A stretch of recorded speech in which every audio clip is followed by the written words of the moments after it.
I'm going to invite you to take your seats.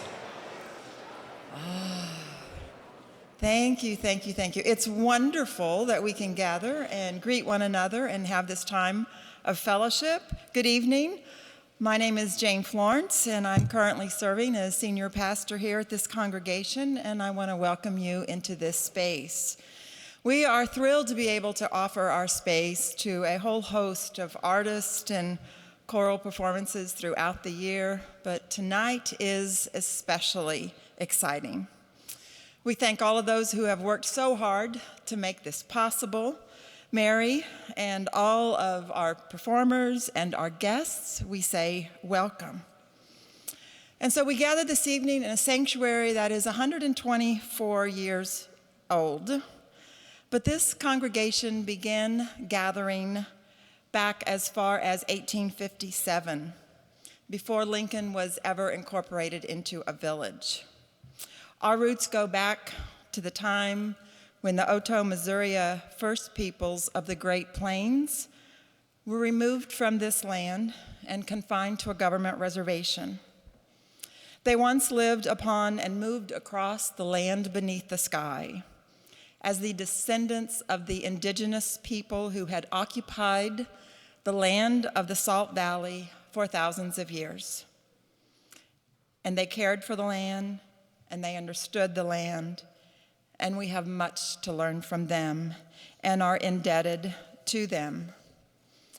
For years, the tribe watched as acre by acre of their land was sold off by the government to non-Indians, and they suffered as treaties were broken and food and medicine and livestock that they were promised was not delivered.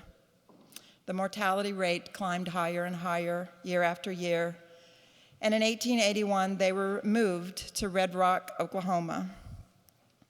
Children taken away from parents, tribal elders not allowed to speak their native language, and we confess that there were Methodist missionaries that were also inflicting some of that great harm. So we repent for the sins of our ancestors upon this land and her native people. And tonight we honor the native culture in art, in word, and in song, celebrating the gifts of their spirit. Our next welcome will come from Reverend Dr. David Wilson, who is serving as residing bishop of the Great Plains Conference of the United Methodist Church since January of last year. He is a member of the Choctaw Nation of Oklahoma and holds the distinction of being the first Native American elected to serve as bishop in the history of the United Methodist Church. Prior to election, Bishop Wilson served as the assistant to the bishop of the Oklahoma Indian Missionary Conference, which is comprised of 81 Native American churches in Oklahoma and Kansas and Texas. He has been honored by Oklahoma City University, the AARP. He was named Man of the Year by Changing Winds Cultural Society in 2017. He's also served as director for Rock the Native Vote, an initiative to engage Native Americans to vote in Oklahoma. He often lectures on Native American spirituality in classrooms and for groups, and he also enjoys running, studying history, in particular Native American history. His grandfather, Calvin Wilson, was one of the Choctaw Code Talkers from World War I. We are grateful for his leadership and for his presence here this evening. Bishop Wilson.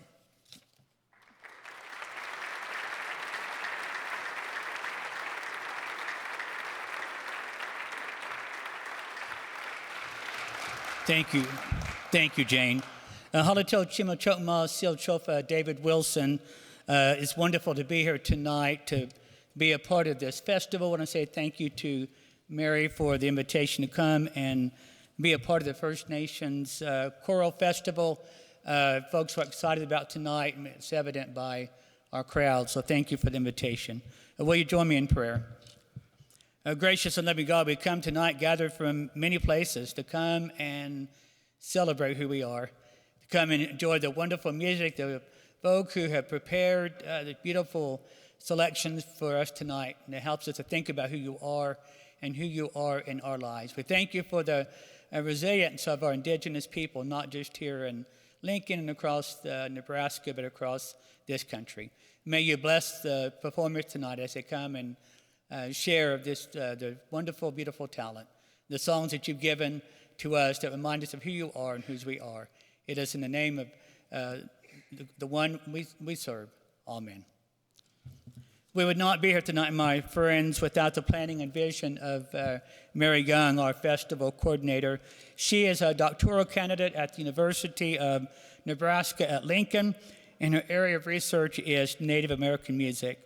This festival is her passion project. I'm so pleased to welcome her to the stage so she can tell you more about tonight. Let's give her a warm welcome.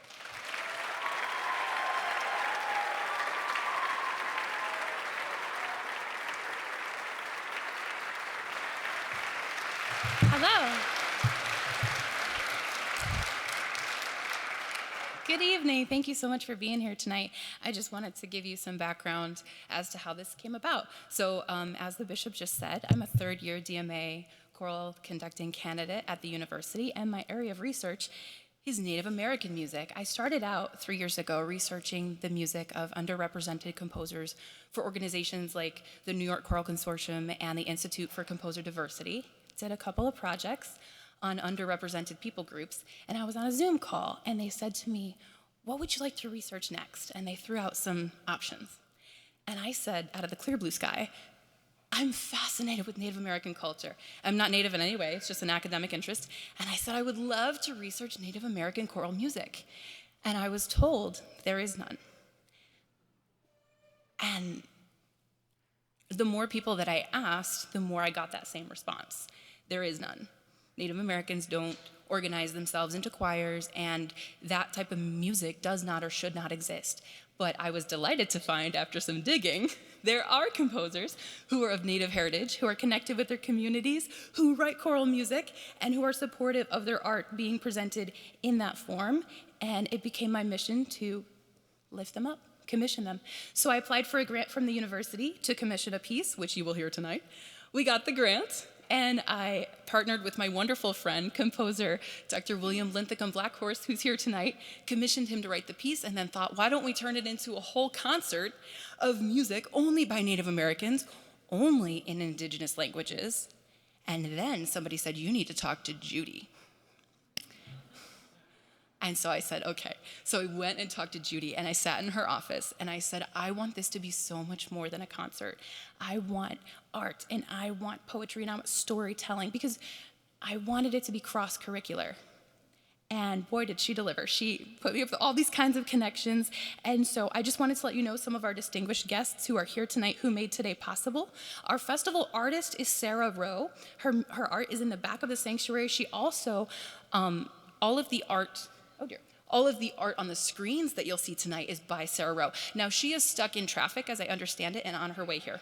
She's here. Hi, Sarah. Hello.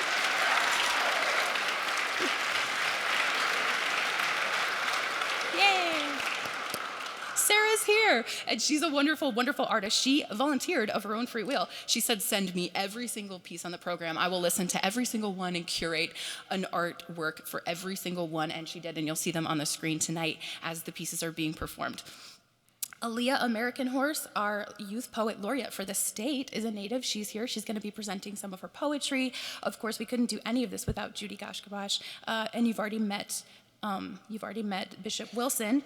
And at this time, I'd like to invite Senator Brewer to the stage. Senator Brewer is a retired U.S. Army colonel with over 37 years of service, including 2 Purple Hearts. He's a member of the Oglala Lakota Sioux tribe. He grew up on and near the Pine Ridge Reservation. Senator Brewer was elected in 2016 and re-elected in 2020 to represent the 43rd District to the Nebraska legislature.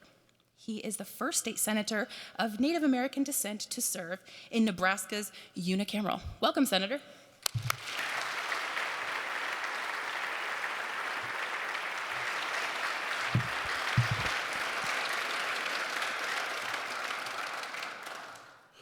Kind of hard to follow Mary. She's got so much energy.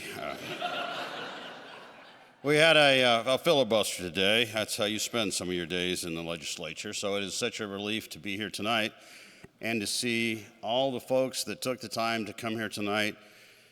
I'm excited about this festival. A little worried though, because Mary, when I came in, she's like, we're going to have some singing. I'm like, listen, they divided us amongst the fighters and the singers. I was always in the fighters, not the singers. So hopefully she's not expecting a lot. Today I had an opportunity. They send these white slips in to the chamber floor because nobody can go there, and it said, hey, you have someone out here to see you, a distinguished guest. And it's usually a lobbyist just trying to fake you out and make you come out there. But I came out and it was Ernie Chambers, and I hadn't seen Ernie almost in 4 years because that's when he had finished. And he said, hey, I'm coming back to the legislature. And I said, well, you're kind of timing it when I'm not going to get to see you because I'll be going out and you're coming in. He goes, well, I want to come by and talk to you. He goes, I'm excited about coming back. And I said, well, I'm going to miss you, because he was actually a really good mentor, because he actually read the rules and followed them, which most don't. And he asked me a question that kind of all of a sudden hit home, because after 7.5 years in that chamber, fighting to figure out ways to help different groups and detax this and build roads, he said, well, what are you going to remember as the one thing that is going to stick in your mind that was the most important of your time in the legislature? And I said, closing the liquor stores at White Clay was a big deal. It changed a lot of lives. But I think that the thing that will live way beyond any of us that were in that chamber is the work that we were able to put in to have the statue and statutory hall in Washington, D.C. changed from William Jennings Bryan to Standing Bear. And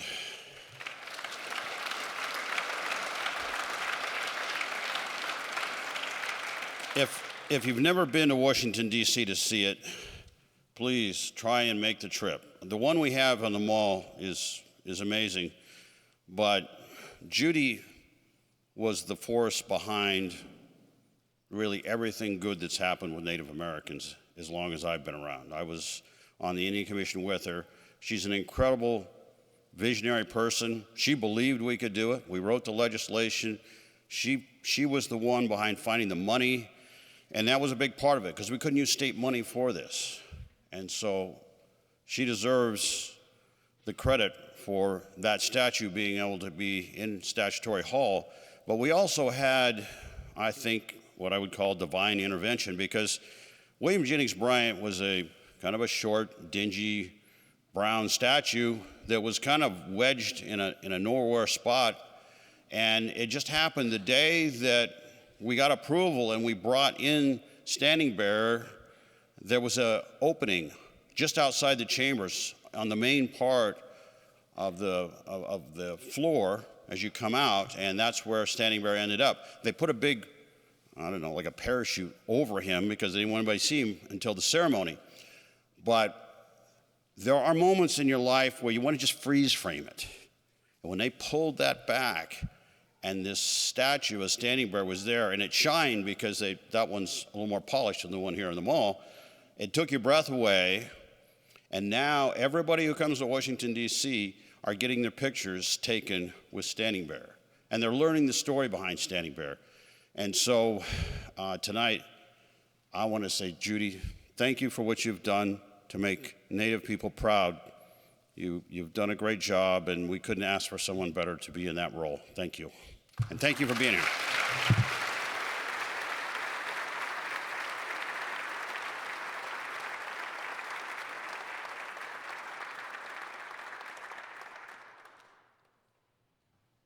Okay. Am I supposed to do anything now? Just get out of the way. All right.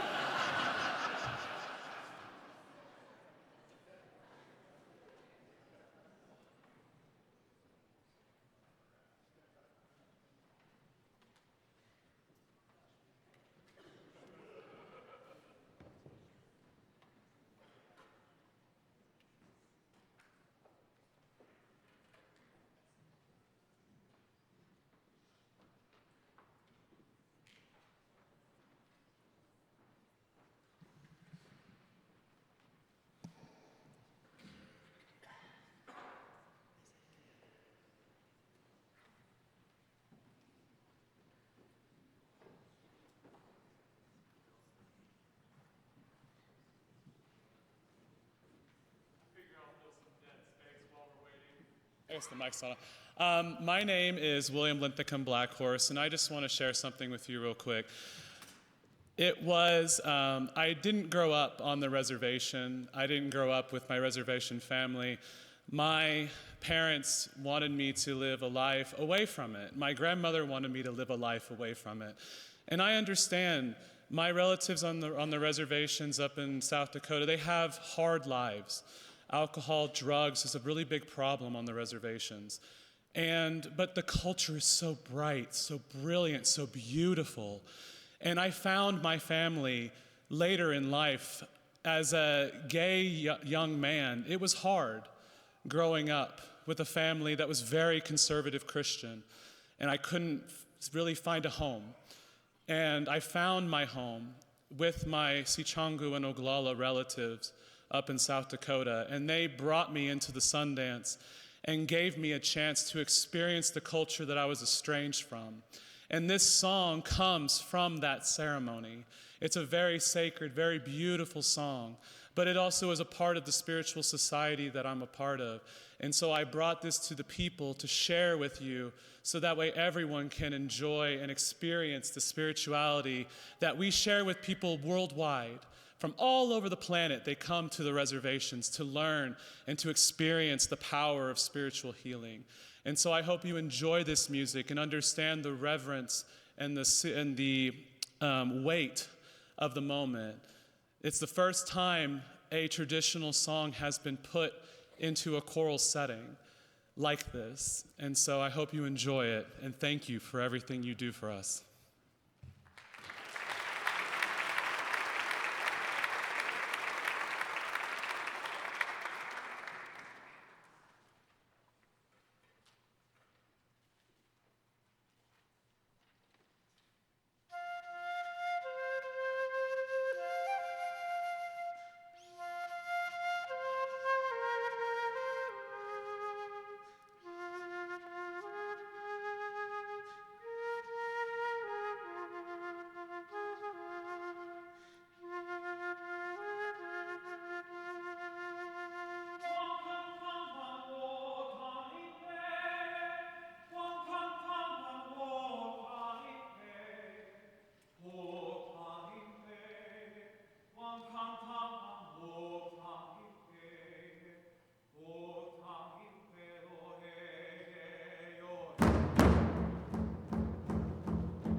Hi, my name is James Green, and I am so honored that my Cherokee pieces are included with the First Nations Choral Festival.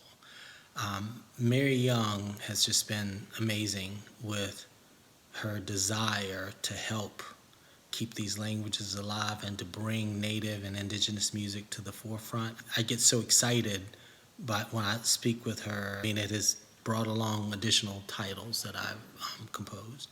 So I want to take this opportunity to introduce you to some of my music. You guys will be doing All My Trials, Cherokee All My Trials, and that one came about in a very interesting way. But first, let me explain that oftentimes what I do is I'll take Western music and combine it with the Cherokee language so that people somehow they're able to let that in a little bit better. Because usually it's a familiar tune that they're used to singing. And not only that, but even the Cherokee pieces of old are usually pulled from hymns with different words, of course, and different text, but the melodies are usually pulled from these Christian hymns or spirituals. So I used All My Trials, and the reason why I did that was because a dear friend of mine, Gunilla Luboff, who is the former owner and publisher of Walton Music, suggested that I use her late husband's English arrangement of All My Trials. And that reason is because Norman Luboff's longtime nanny was Cherokee. She raised his kids, and she's really basically a part of their family. And this is to honor her and also honor me and my family. The main thing about with All My Trials, Cherokee All My Trials, is that it's mother comforting the young. And that's what a lot of the hymns do, or the Cherokee titles do, because of the Trail of Tears. This one was not sung on the Trail of Tears, but it has the same feeling. Like, for example, in the part where it says, "Now hush, baby, naku ikla wi'u sti." I had trouble finding a translation for that. I had to reach out to Kathy Sierra, who's the language coordinator with the Cherokee Nation, and she's just been so helpful with me. And she actually said, "You will not believe this, James, but we just performed this piece not long ago, so I have that translation already." So, yay. The second title is North Wind, and that one is a title that's loosely based on a poor wayfaring stranger. So you'll recognize that melody, and this was performed on the Trail of Tears. And I actually have two versions of this one. I have a simple version that is fitting for younger students, middle school, even elementary. That's not as extensive, not with divisi. It doesn't take a lot of forces. You can even sing it in unison. But this version that you guys are gonna do and hear today is what I call the extensive, the slightly more complicated version. Now, the part in that really pulled me it says, "Narrow is the road where all the good people went." And to me, even though the road is narrow on the Trail of Tears and long and it's hard, but when we get there, we will live free and we will be home. It's about perseverance. It's about adapting. It's about becoming. So that's the reason why I like to take the Western music styles and combine it with the Cherokee language. And the last one you'll hear in this first section is "Guide Me As I Walk Along." It's a Cherokee hymn. And this one actually uses the Eastern dialect. And I hope you enjoy these pieces. And again, thank you for performing them. Thank you for putting your time and energy into them, because believe it or not, that does help keep the language alive. Wado.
Good evening. Oh, sorry. Good evening, everyone. It's such a blessing to be up here. My name is Aaliyah American Horse. I come from the Ogallala Lakota Sioux tribe. Last year, I was titled the Nebraska Youth Poet Laureate, and this year I was titled the Midwest Youth Poet Laureate, and hopefully in April, when I go to nationals in DC, I'll become the National Youth Poet Laureate.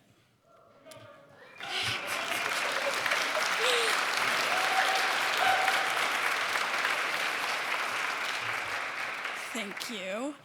I write a lot of poetry about what being Native American is like. Growing up in Gordon, Nebraska, which is about 20 minutes away from the Pine Ridge Reservation, you tend to see a lot of things, a lot of pain, and also a lot of healing, which is what I like to portray in my writing. I like to talk about just things I see, addiction, pain, suicide, mental health, things like that, missing and murdered Indigenous women. But today I have written a poem for you called I Want Those Red Shoes. I'm sure many of you have heard of Walking the Red Road. If you haven't, it's just a road of healing and sobriety and just a path to get closer with Creator. This is I Want Those Red Shoes. I start off with a quote by Black Elk. Let every step you take upon this earth be as a prayer. This path I've taken has left sores on the bottoms of my feet, holes in these dusty old shoes. This pain has traveled up my bones, growing mold on my spirit and heart. When I look at the road just next to mine, when the sun sets, why does their courage beacon a light in the direction they walk? But I tread the dark. When it rains, why do they splash in the puddles? But I take cover. When there's a hill, why do they choose to climb? But I find a shortcut. That road, only a strong heart can walk. So why do I want to walk it? Thank you.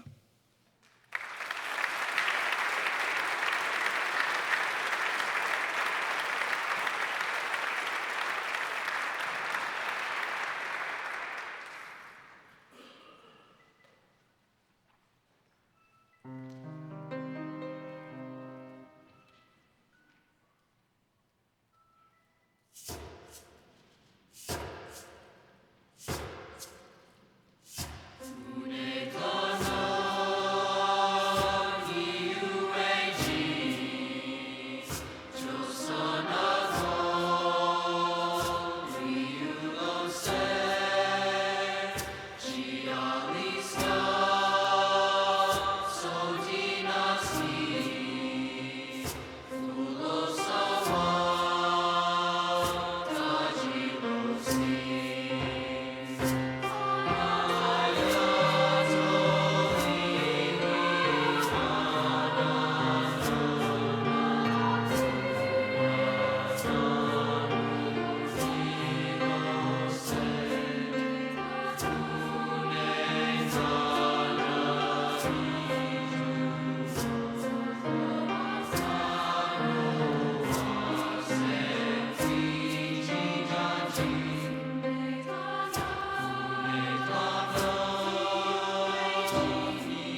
Hello, once again. I would like to introduce you to one additional Cherokee piece titled O'Connor Lefty, Walking by the Cherokee River.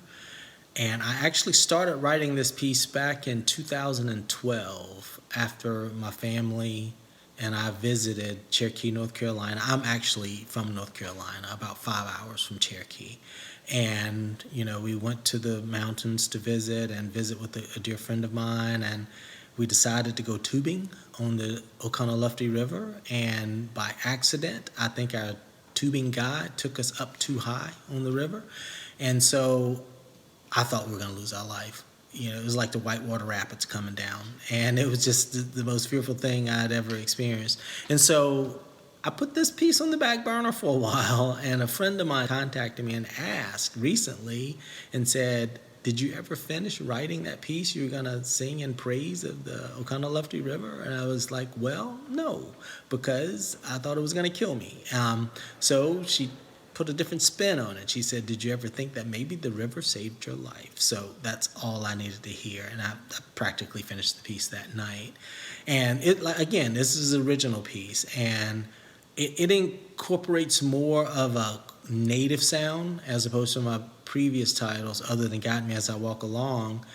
It was more Western with Cherokee language attached to it. This is more of a native sound, and it has flute with it, but you can also use violin, as early Cherokee music was known for fiddle music. It was from the mountains of North Carolina. I did want to let you know that Oconaluftee, I feel, is a misheard word by early settlers. Equinalty is actually what the name was originally, and is based on the community that lived by that river, the early Cherokee tribe that lived by the river. And I feel that they misheard that as Oconaluftee, just as Jollagee is how you actually say Cherokee.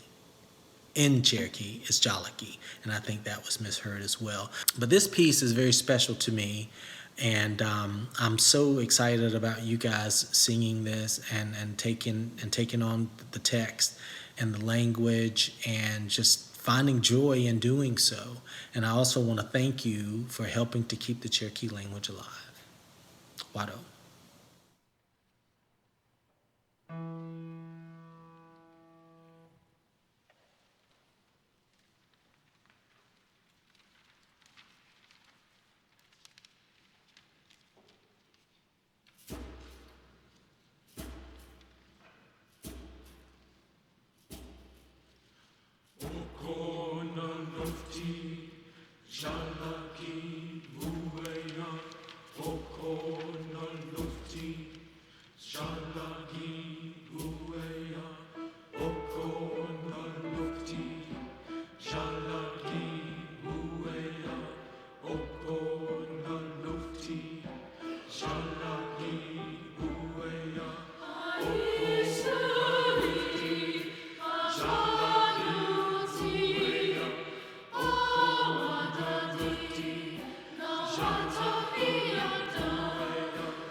Hi again. So like I mentioned before, I've spent the last year as the Nebraska Youth Poet Laureate. And coming into this position, I definitely wasn't in a place where I wanted to be. And through writing my poetry and really becoming closer with my culture, I've gone on this healing journey. I actually spent the last 2 months in Utah, where I was born, connecting with just the traditional lifestyle, and I found it really so relieving to just be at one with Creator and find myself on this path of not only sobriety and healing, but just happiness that I've never experienced before. So when Mary asked me to put together a piece based on a journey, I thought, what is the journey everyone walks? Life itself. So I wrote this piece dedicated to my grandmother in really finding, how do I say this? Dedicated to my grandmother who passed away, and what I would like to tell her when I see her next. So this is When I See You Next. When I see you next, Unchi, I hope I fill your chest with pride. We will sing and dance in celebration of success. When Creator takes me home, I will greet you with stories, the ones you have already seen from the great eagle's nest. I will hold your hand as we walk into the spirit world, our hearts crested in thankfulness for the guidance blessed upon us and a familiar love so precious. Thank you, Wopilatanka.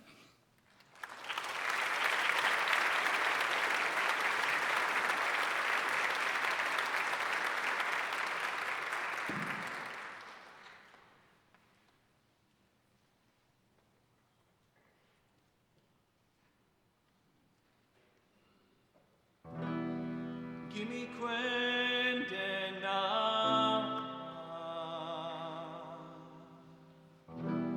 Hanine Zinikazo Handi Wenjebaya Gimme Quendena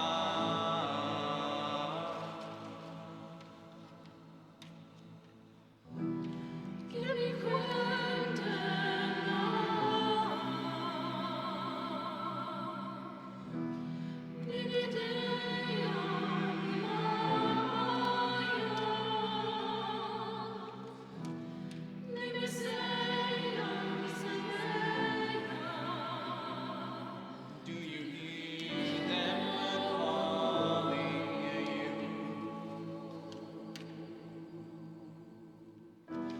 Give me Quendena.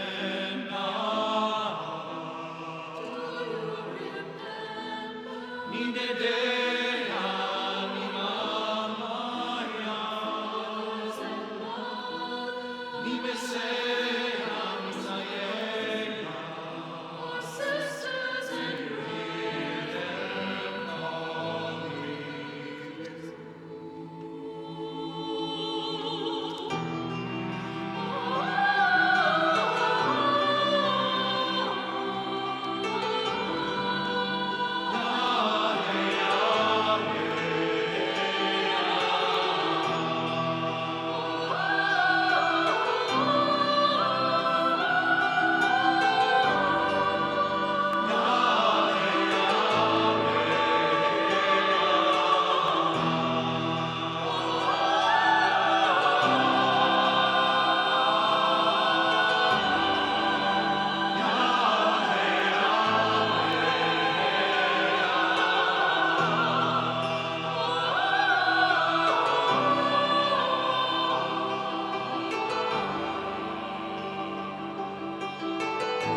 I'm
too tall for this mic. The piece you're about to hear in the Lakota language is called Hambleble. Hambleble means as in a dream, but not as in a dream in the way that you would put it as something fleeting. It's as in a dream, as in something that grabs you and brings you into the spirit. This song, I decided to write this. This actually started out as a commission. Mary reached out to me and she wanted to commission a piece that was honoring the Lakota culture, honoring my heritage, honoring just in general honoring the Native American heritage of this country. And I said, well, you know, I think what I'll do is I'll write about my experiences at my very first Sundance. We have a ceremony that's very sacred. It's called an Amblechia. Amblechia means Vision Quest ceremony. To give you a brief example, it's 4 days and 4 nights out on a hill by yourself with no food, no water, and you're surrounded by sacred materials that you've prepared and your supporters have prepared for you. And you make your own personal pipe completely by hand. and you go out there all by yourself and you're praying for a vision, asking the spirits to give you guidance. All 4 directions, you're facing the wind and you're asking for that wind to show you a vision. I took 4 traditional songs that are part of this ceremony. We start in the sweat lodge, or we call the inipi. The sweat lodge ceremony, you'll hear steam on the rocks, and you'll hear the 4 directions song. And I won't sing the 4 directions song with the directions name. I'll say Tatuye Topa for my relatives who speak Lakota. It means 4 directions. I'm going to give you an example of these 4 songs. The first one is the 4 directions songs. Tatuye Topa etuwayo ni tunkashila ahituwayang kelohe chekiayo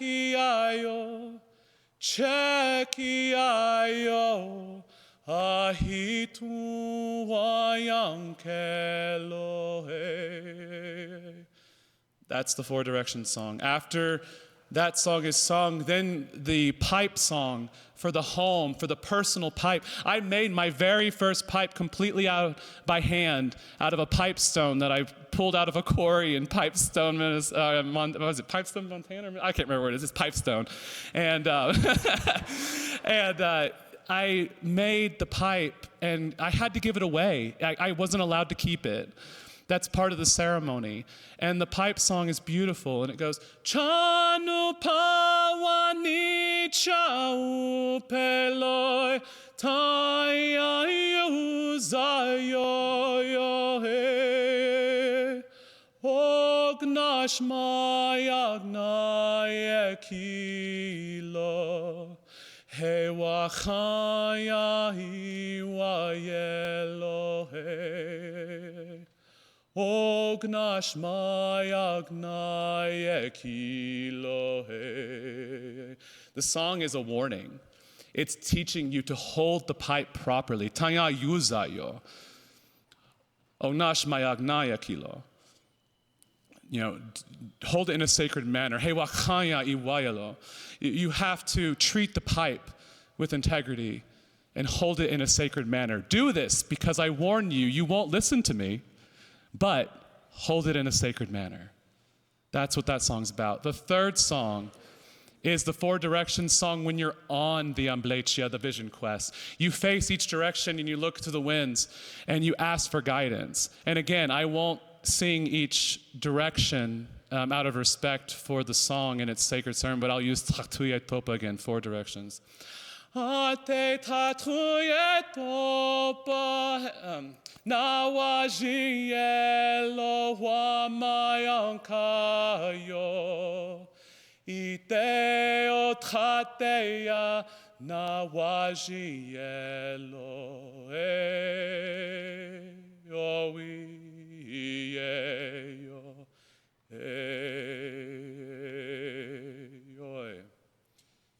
You're praying for a vision. The wind is blowing in my face. You'll hear the wind as it comes in during the song. And then the final song is the rocks. As soon as the ceremony began, it was over for me. It felt so fast. 4 days, 4 nights, no food or water. Then I had a vision, and I woke up in the sweat lodge. And so you'll hear the steam on the rocks, and you'll hear the 4 directions, or you'll hear the rock song. Tunka unshi unlapie, tunka unshi unlapie yo. Hemitakuyeob waniktacha lenachichuelohe. It's talking about being here with my relatives gives me life. That's what those words mean. The rocks have pity on us. Tunka unshiun lapi. Give us pity. The heat, the steam, being here with my relatives brings me life. And I have one last thing I want to say before this is done. Tunkashila imayalushki, tunkashila manielo, wowachtani unyaluskapik telo, oechuki Un oyate lila awichake ani. Chaheun gleun kiapis a. Hohechetualo. Mitako yasei. Grandfather Spirit, you make me happy. Grandfather Spirit, you walk with me. You take all of our wrongdoings away from us. The arts make us feel truly alive, and that's why we keep going back to them. This is all I have to say. Thank you.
All right, so the last piece, I hope you all enjoyed it. The last piece that you're going to hear tonight is a traditional lullaby. And it is a lullaby. It's beautiful. It uses ancient and modern Lakota language because some of these songs are so old we don't even know where they started. But we know that they've been used for hundreds of years and adapted and changed and added upon. And this is a perfect example of one of those songs where the beginning of it is ancient Lakota, and in the middle section, the second half is modern Lakota. I want to talk to you a little bit about how this piece came to life. Sorry, it's a hard topic to talk about. So I was asked last year to write for the American Choral Directors Association conference for the Indigenous Peoples concert. They had a whole bunch of music, and it was the first time they ever did a concert like that of all Indigenous composers at a major conference. Jay Saplan, a Hawaiian conductor, they reached out to me, and wanted to know if I had anything for SATB, 4-part mixed choir arrangements. And I didn't at the time. And so I said, okay, I'll work on something, but I had to get it done in 3 weeks.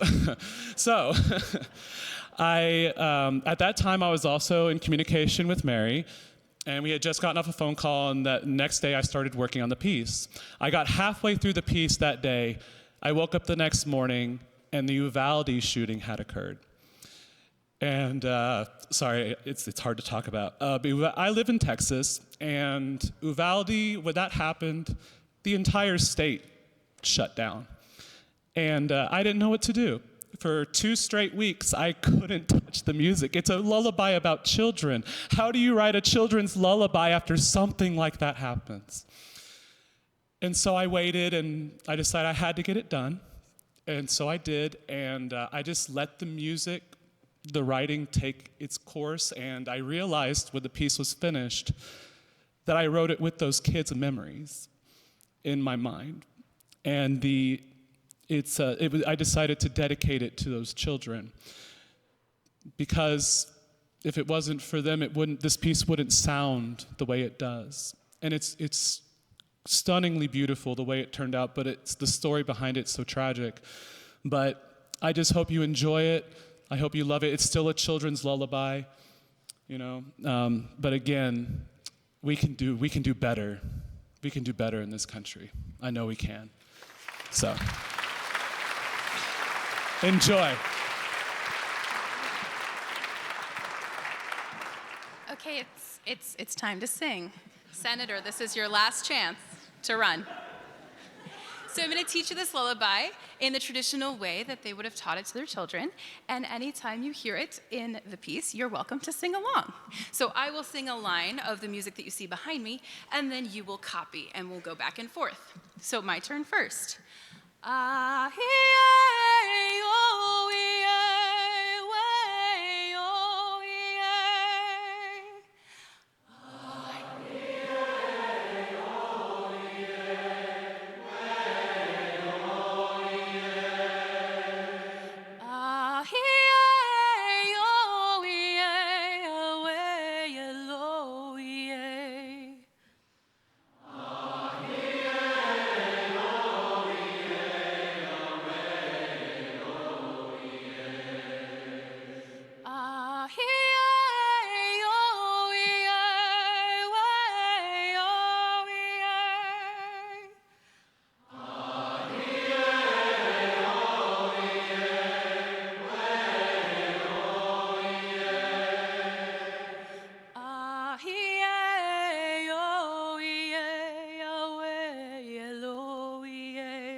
washte we Eloi.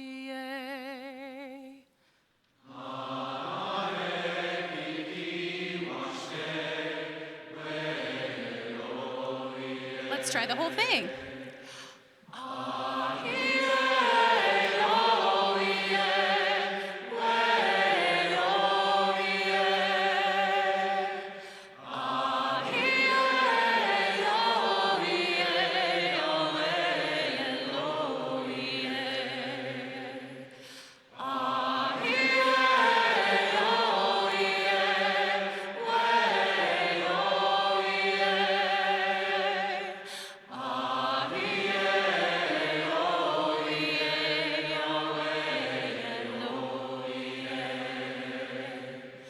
Chante washte hoshila, lake ishtima, ahe bikin washte we Eloi. So we will conclude with this piece, after which you can have an excellent night.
Wopila tanka pila mayapalo. Have a great evening.